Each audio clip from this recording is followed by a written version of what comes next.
Once you've created an event, you'll need to add some keywords. The best place to do that is in the web app and again at your computer. To add a keyword in the web app, click the New button at the top of the column where you want the keyword. Enter the keyword and press OK. The keyword will be added to the current event, as shown up here at the top left. One extra tip. In the web app, you can upload a list of keywords from a text document where each keyword is on its own line.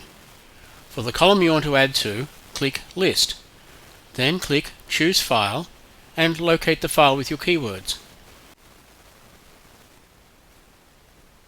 Click Import and the keywords are added to the event.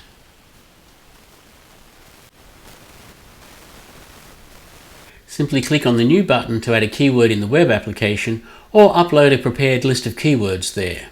Up next, adding keywords in the iOS logger during the shoot.